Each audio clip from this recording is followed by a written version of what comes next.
두 가지 꼭 부탁드리겠습니다. 최근에 여러 가지 일들이 있었고 또 함께 모여서 예배 드릴 수 있게 되었지만 예배를 드리고 나가실 때에 정말로 보고 싶고 껴안고 싶으시더라도 그 사랑하는 마음을 마음에 깊게 담아두시고 꼭 눈인사로 인사하시고 가시기를 꼭 부탁드립니다. 사랑하는 마음으로 접촉하지 마시기를 사랑하는 마음으로 접촉하지 마시고 눈인사하시고 돌아가시고 나가실 때는 안내하는 안내위원들의 안내를 받으셔서 예배 잘 드리고 돌아가시기를 부탁드립니다. 네, 나도 모르는 사이에 접촉할 수 있기 때문에 그 두 가지 마스크 착용하시고 접촉하지 않으시고 불편하시더라도 두 가지를 꼭 부탁드리겠습니다. 여러분 혹시 신앙생활 하시는 가운데 특별한 영적인 체험을 하신 적이 있습니까? 우리는 간증을 통해서 특별한 영적인 체험한 사람들의 이야기들을 듣습니다. 그리고 특별한 영적인 체험이 얼마나 큰 은혜인지를 저희들은 경험합니다. 사도 바울은 세 번째 하늘에 올라갔다라고 이야기하고 있습니다. 지금으로 이야기하면 천국을 가서 본 거죠.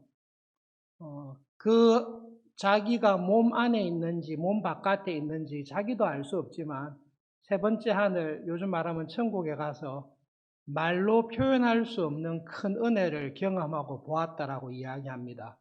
그 은혜와 체험이 얼마나 큰지 성경에 기록을 하지 않았습니다. 분명한 이유가 있겠죠. 그러나 그 영적인 체험이 사도 바울이 수많은 환난과 고난과 역경 속에서도 하나님 나라에 대한 확실성, 그리고 하나님의 나라의 영광과 은혜를 생각하면서 모든 고난과 박해와 핍박을 견딜 수 있는 큰 힘이 됐을 것이더라 생각합니다. 우리가 만약 나사로였다면 얼마나 큰 은혜를 체험했겠습니까? 까무러친 게 아니에요. 내가 완전히 죽었어요.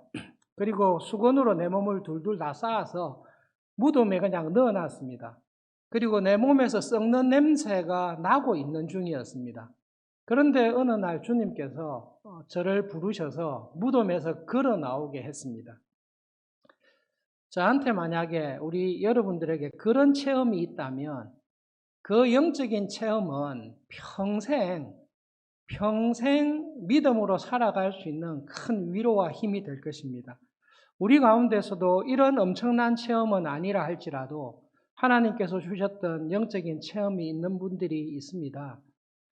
장로님, 권사님, 집사님, 혹시 신앙적인 체험이 있습니까? 라고 할 때, 목사님, 그때 그 시절에 하나님께서 나에게 주신 그 체험이 있습니다. 그것을 생각할 때 넉넉히 이길 수 있습니다. 그런 체험을 주실 때가 있습니다. 하나님께서 저희 모두에게 개인적으로 바라기는 뜻밖의 그리고 사모하는 가운데 그런 영적인 체험, 하나님 살아계시구나. 우리가 가야 될 천국이라는 것이 실제로 있구나. 믿음으로 살아가는 것이 이런 은혜가 있구나. 그런 영적인 체험들이 개인적으로, 교회적으로 많기를 진심으로 소원합니다. 다윗에게 주지 아니한 특별한 체험을 사울에게 하나님께서는 주셨습니다. 그 중에 한 가지가 오늘 기록되어 있습니다. 제일 큰 체험은 여러분, 아무 생각 없이 낙이 찾으러 왔는데 사무엘을 만났습니다. 어중간한 선지자를 만난 게 아니라 전설적인 하나님의 선지자 사무엘을 만났습니다. 그리고 그 사무엘이 부르더니 기름을 부으면서 하나님께서 너를 택했다. 하나님께서 너를 이스라엘의 지도자로 삼았다. 너를 통해 블레셋과 모든 원수들에게서 이스라엘을 구원할 것이다. 이때까지 사사들을 세웠는데 그 사사들보다 더 하나님께서 너를 통해 구원의 은혜를 베풀 것이다 라는 계시와 기름 부음을 직접 받았습니다. 이거는 놀라운 은혜죠. 진짜 놀라운 은혜죠. 다른 사람이 아니라 사무엘이 그렇게 했는데요. 그래도 우리가 연약하기 때문에 사무엘을 통해 하시는 하나님의 은혜가 진짜라는 것을 확정시키기 위해서 세 가지 사인을 주십니다. 정확한 위치, 정확한 말을 이야기하십니다. 라헬의 무덤가에 도착했을 때 두 사람을 만날 거다. 두 사람이 너한테 두 가지 말을 할 거다. 나귀는 찾았다. 아버지가 너를 걱정한다. 그 말을 할 것이라고 예언을 했습니다. 라헬의 무덤 곁에 갔을 때 사무엘이 했던 대로 그대로 이루어졌습니다. 사울의 마음속에 나를 기름 부은 게 진짜구나. 진짜구나. 하나님께서 정말로 나에게 이런 은혜를 주시구나. 경험했을 것입니다. 우연일 수 있겠지. 두 번째 사인을 주십니다. 다볼에 상수리 나무 있는데 가면 이번에는 세 사람을 만날 거다. 세 사람의 인상차기도 정확하게 예언하십니다. 한 사람은 염소 새끼 3마리 갖고 있을 거고, 한 사람은 떡 3덩이, 한 사람은 포도주 가죽 부대 1개를 갖고 있을 것이다. 근데 그 중에서 떡 3덩이를 가지고 있는 사람이 아무 이유 없이 너에게 떡 2덩이를 줄 거다. 그것을 볼 때에 하나님께서 너에게 주시는 은혜가 확실하다는 것을 믿으라. 그대로 이루어졌습니다. 첫 번째, 두 번째도 뒤돌아볼 때 우연이겠지라고 할 수 있는데요. 세 번째 사인은 이거는 우연이라고 할 수 없는 일을 하나님께서 사울왕에게 주셨습니다. 여러분, 성령 충만한 경험을 하신 적이 있습니까? 저도 그것을 사모하고 하기를 원하는데 옛날에는 기도도 잘 안 하다가 요즘은 하나님 성령님께서 충만하게 임재하시는 은혜를 저한테도 한번 꼭 주시면 좋겠습니다. 사모하며 기도하고 있습니다. 조나단 에드워드 목사님 말을 타고 한적한 곳에 가서 기도할 때에 성령님께서 자기에게 강력하게 임재해서 하나님 그만해 주십시오. 저에게 주시는 이 영광스러운 하나님의 임재와 천국에서 누릴 만한 이 감격을 너무 강하니 그만해 주십시오라고 할 정도의 성령님의 강력한 임재를 많이 체험하셨던 목사님이십니다. 마틴 로이드 존스 목사님께서도 성령님의 충만한 임재를 많이 말씀하시는데요. 사울에게 이게 임했습니다. 얼마나 강력하게 임했는가 하면 내가 이게 성령님이 충만한 거 아닐까 이게 아니라 성령님께서 나를 완전히 사로잡아서 충만하게 하시구나라고 본인이 확실하게 경험하는 성령님의 임재가 강하게 사울에게 임했습니다. 그리고 사울에게 성령님께서 임했다라는 것을 사울뿐만 아니라 주위 사람들이 다 확인할 정도로 그렇게 성령님께서 임했습니다. 그래서 속담까지 생겼습니다. 사울도 선지자들 중에 있느냐? 이 속담이 나올 정도로 주위 사람들이 볼 때 저 사울이 완전히 바뀌었구나, 새 사람이 되었구나라는 확인을 할 정도로 강력한 성령님의 임재가 있었습니다. 여러분, 우리 서울중앙교회에서 같이 신앙생활 하시다 보면 말씀과 기도와 신앙생활 열심히 하는 교인들이 있습니다. 그래서 때때로 이런 이야기를 듣습니다. 저 선배님, 저 교인이 요즘 많이 변했다. 옛날에는 나하고 비슷하고 방불하게 신앙생활 했었는데 최근에 하나님의 특별한 은혜 가운데 말하는 것도 말씀을 사모하는 것도 신앙생활 하는 것도 또 참 변했다. 그런 경우가 들어 있습니다. 사울은 온 교회가 알 정도로 확실하게 변했습니다.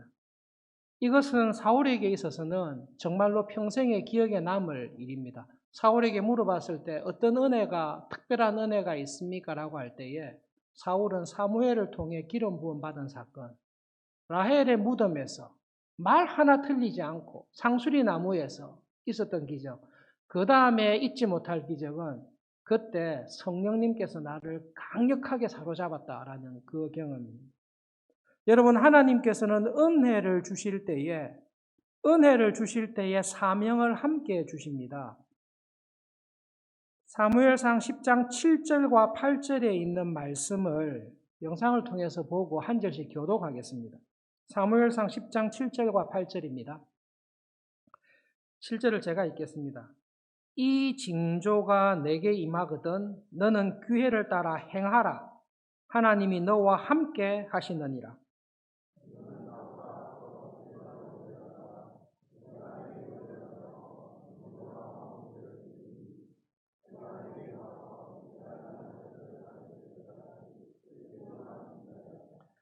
여러분 6절까지 끊으셔야 되고 6절까지 끊으셔야 되고 7절을 읽으실 때에 더 정확하게 번역하면 이러한 징조들이 너에게 임하거든, 그렇게 해석하시면 됩니다. 징조 하나가 아니라 7절은 내가 말한 하나, 둘, 세 가지 모든 징조들이 너에게 임하거든 하면서 사무엘이 사울에게 명령하는 말이 있습니다. 두 가지를 명령했습니다. 너는 행해라. 성령님께서 너를 강력하게 임재하셔서 너를 전혀 새로운 사람으로, 하나님의 열심, 하나님의 마음을 가진 사람으로 너를 확 뒤집어 놨을 때는 네가 무엇인가를 행해라 이야기합니다. 그리고 행할 때 두려워하지 마라.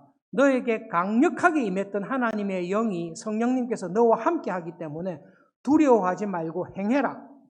그리고 내보다 앞서 길갈로 내려가라. 무슨 일을 하고 난 다음에 길갈로 내려가라. 길갈에 가서 7일 동안 나를 기다리라는 명령을 하였습니다. 설교 준비하는 것은 시간이 많이 걸리는데요. 여러분, 이 말이 무슨 말인가 할 때 하나님께 그런 강력한 은혜를 받고 난 다음에 사무엘이 사울에게 명령했어요. 일을 한 가지 하라고 했습니다. 그 일이 무슨 일입니까? 그것은 5절에 있습니다. 사울이 하나님의 산에 이를 때에 선지자의 무리를 만나는데요. 하나님의 산에, 하나님의 산이라고 하는 지명에 블레셋 사람들의 초소가 있습니다. 블레셋 사람들이 군대를 파견한 작은 군 기지가 있습니다. 성령님께서 강력하게 임할 때에 사사시대에 동일한 일들이 벌어지는데요. 성령님께서 강력하게 임할 때에 이스라엘 땅에 하나님의 성소에, 하나님의 산에 들어와 있는 블레셋의 기지를 공격해서 그들을 쫓아내라.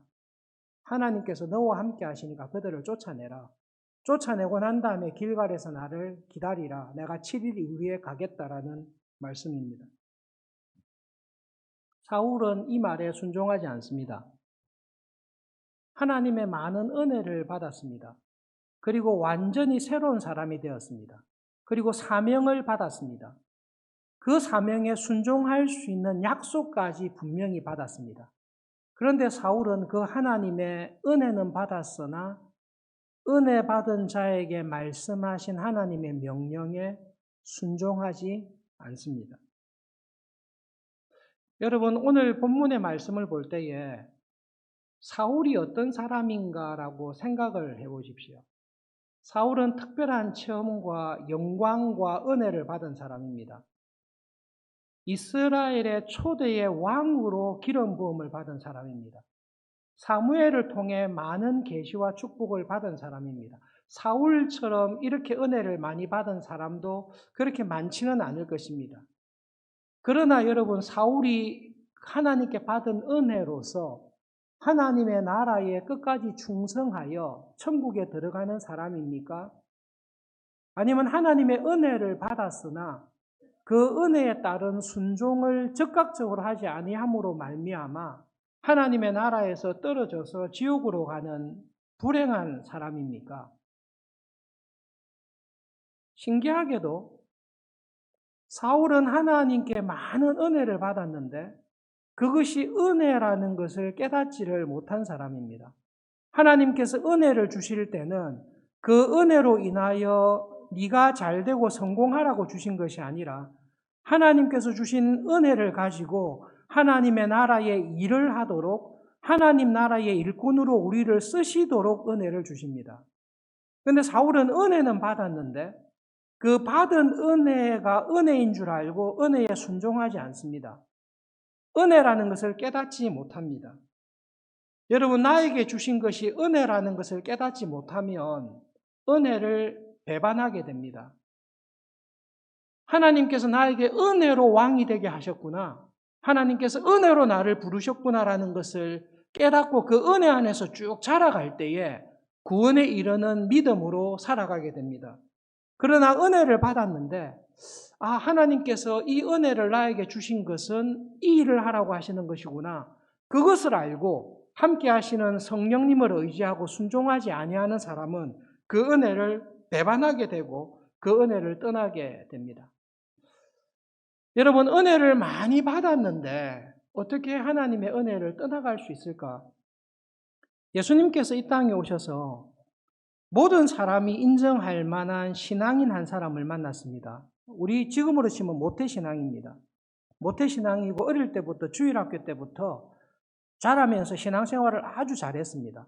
그리고 하나님께서 그 교인에게 주신 은혜와 복이 큽니다. 젊은 나이인데도 부유했고 젊은 나이인데도 관직을 차지하고 있는 청년이 있었습니다. 예수님께 찾아왔을 때 예수님께서 보시고 정말로 사랑하셨어요. 예수님, 저는 정말로 영생, 하나님의 나라에 들어가고 싶습니다. 그리고 정말로 영원한 생명을 누리고 싶습니다. 라고 예수님 바로 앞까지 왔습니다. 하나님의 나라 영생이 바로 예수님이십니다. 예수님께서 그 청년에게 너에게 준 그 모든 은혜를 보면서 그렇구나.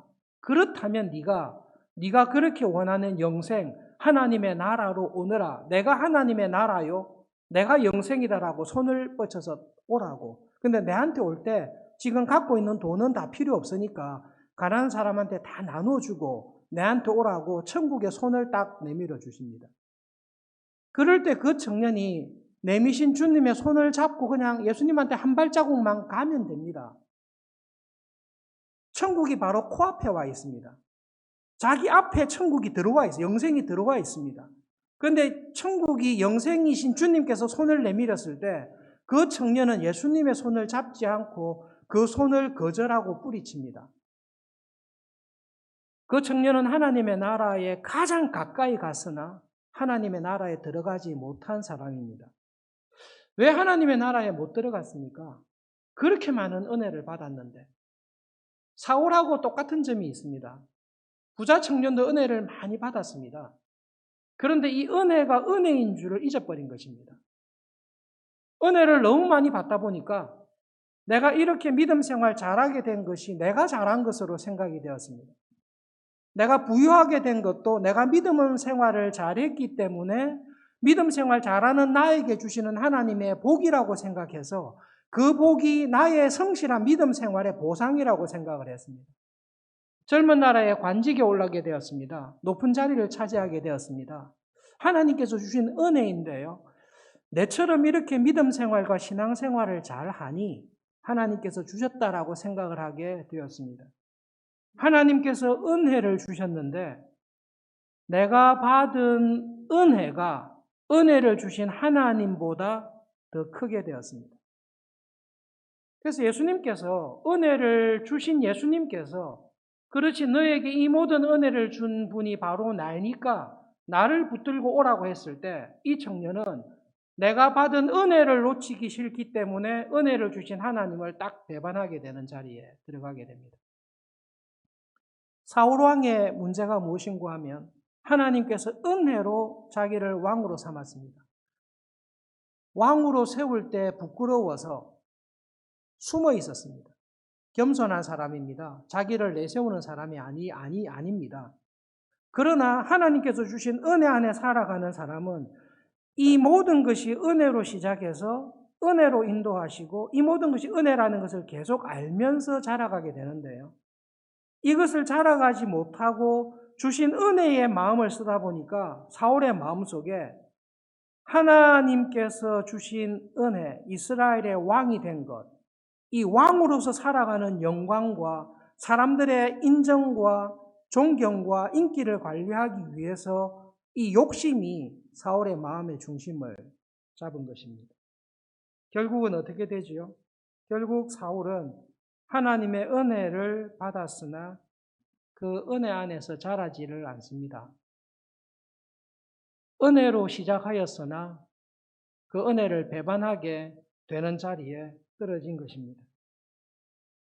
여러분, 사울의 모습을 보면서 하나님 앞에서 내 삶이 어떠한지를 돌아볼 수 있기를 바랍니다.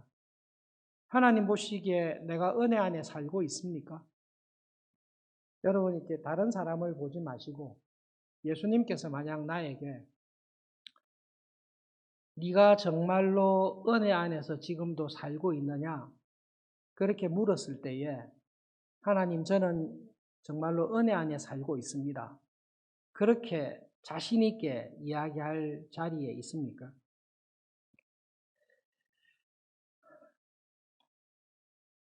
철로 역정을 보시면 많은 사람들이 복음을 듣고 은혜를 받고 천성을 가기 위해서 길을 떠납니다. 장망성, 여기 있으면 망하겠구나, 장차 망할 성이구나, 장망성을 떠나서 천국을 향해 갑니다. 교회에 들어와서 믿음 생활을 시작합니다. 철로역정을 읽어보시면 천국을 향해 떠난 사람이 100명이 되면요, 그 100명 가운데 몇 명이 천국에 들어갑니까? 가다가 피곤해서 쉬고 있는 사람이 있습니다. 쉬고 있어서 게을러서 천국에 갈 생각을 안 하고 잠을 자고 있는 사람들이 있습니다. 그런 사람들은 자기의 구원을 온전히 이룬 사람들입니까? 그것은 구원의 길을 가다가 중간에 멈춰 서 있는 사람들입니다. 가다가 하나님의 말씀 두루마기를 떨어뜨려서 기독시도 어디로 가야 될지 몰라서 헤매는 가운데 있습니다. 하나님의 은혜가 은혜인 줄 아는 교인은 하나님의 말씀을 사랑합니다. 성경 500도 하시고 필사하시고 날마다 기도하시죠. 왜 우리가 기도와 말씀에 열심을 냅니까? 하나님의 은혜가 은혜인 줄을 깨닫게 하는 것은 말씀과 기도밖에 없습니다. 여러분, 내가 하나님의 은혜 안에 있는지 안 있는지를 확인할 수 있는 길은 하나님의 말씀을 사랑하십니까? 정말로 하나님의 그 말씀이 내 마음속에 가장 큰 것으로 자리 잡고 있습니까? 시편 119편 필사하셨는데요. 영상에 보시면 119편 15절 말씀이 있습니다. 함께 읽겠습니다. 내가 주의 법도들을 작은 소리로 읊조리며 주의 길들에 주의합니다. 작은 소리로 읊조린다는 말이 주야로 묵상한다라는 말씀입니다. 내가 하나님의 말씀을 주야로 묵상합니다. 시편 1편 말씀하고 똑같은 말씀을 하고 있습니다. 하나님의 은혜 안에 살아가는 사람은 날마다 하나님의 말씀을 듣고 그 말씀을 주야로 묵상합니다. 사울을 통해 하나님께서 주신 은혜가 있다고 하는데 나에게 주신 은혜가 무엇일까를 주야로 묵상하는 것입니다. 지금 내가 가지고 있는 것, 지금 나에게 주신 것, 그것이 좋은 일이든 어려운 일이든 그 모든 것을 통해 하나님께서 나에게 왜 이런 형통을, 이런 성공을, 왜 이런 고난을, 왜 이런 역경을 주셨을까를 주야로 묵상하는 것입니다. 묵상하는 가운데 하나님께서 나에게 이런 은혜를 주신 것은 나에게 이것을 하기를 원하시구나, 이것을 하기를 원하시는 것을 알고 그 일에 적극적으로 순종하면서 살아가는 사람이 하나님의 은혜 안에 거하는 사람입니다. 그리고 그 은혜가 점점 자라는 사람입니다.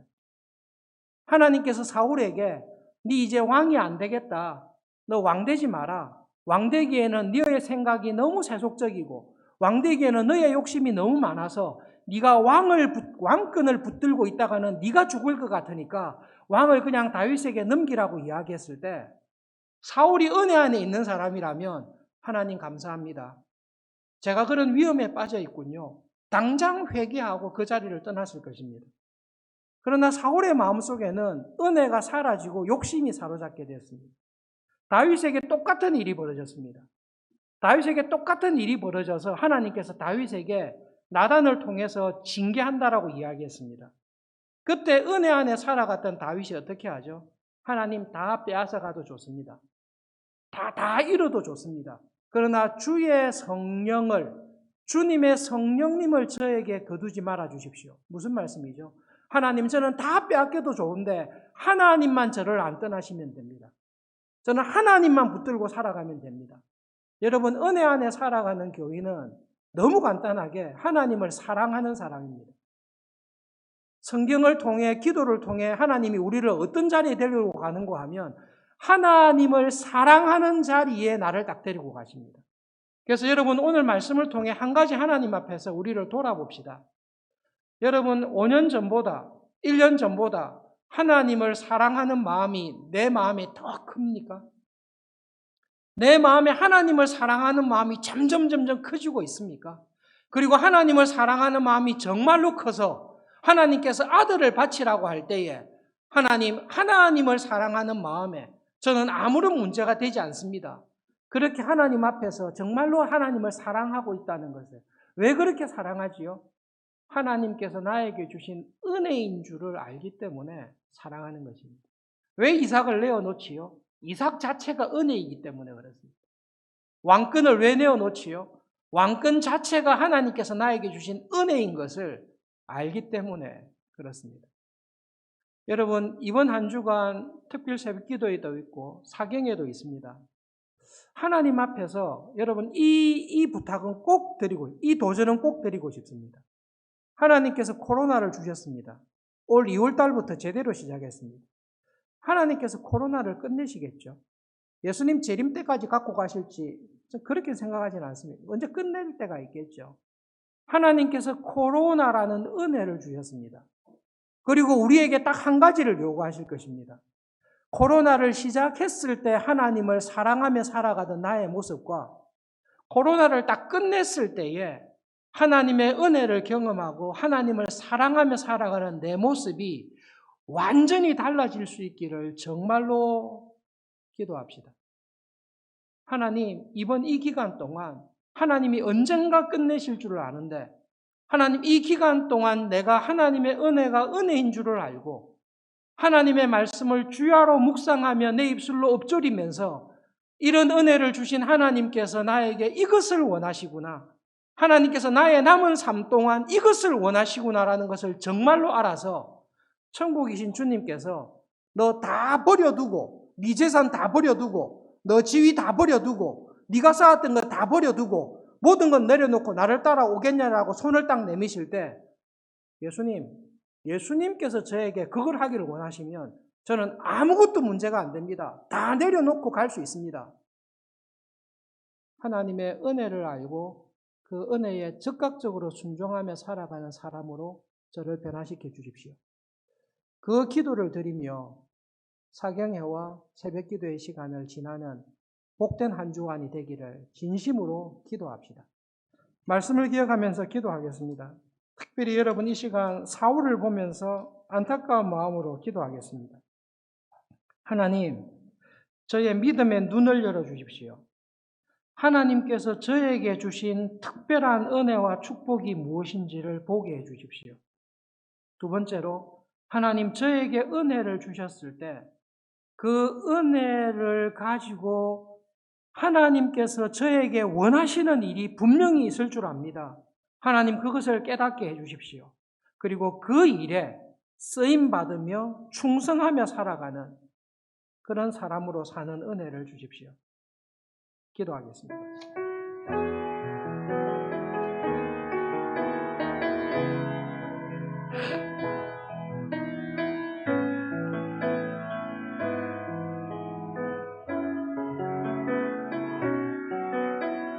우리의 믿음의 눈을 열어주십시오. 하나님, 우리의 믿음의 눈을 열어주십시오. 은혜가 은혜인 줄을 깨닫는 마음을 주십시오. 그리고 하나님, 받은 은혜를 잊어버리지 않고 배반하지 않고 그 은혜에 합당하게 순종하며 하나님의 사람으로 쓰임받으며 살아가는 기쁨과 감사와 복을 주십시오. 이 땅에 두시는 동안 그런 삶을 살아가도록 은혜를 주십시오.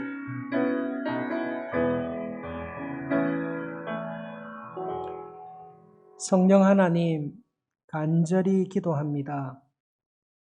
우리의 눈을 열어주십시오. 하나님께서 나에게 주신 은혜가 무엇인지를 볼 수 있는 믿음의 눈을 주십시오. 성령 하나님, 말씀을 통해 기도를 통해 하나님께서 나에게 원하시는 뜻이 무엇인지를 깨닫고 순종할 수 있는 은혜를 주십시오.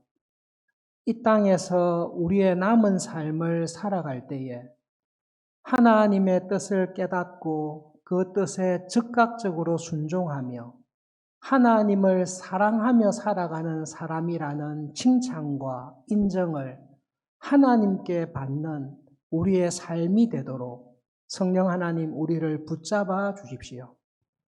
간절히 기도합니다. 하나님께서 보시기에 우리의 마음에, 내 마음의 중심에 예수님을 점점 사랑하는, 하나님을 점점 사랑하는 그 사랑으로 충만하게 해 주시옵소서. 예수님의 이름으로 기도합니다. 아멘.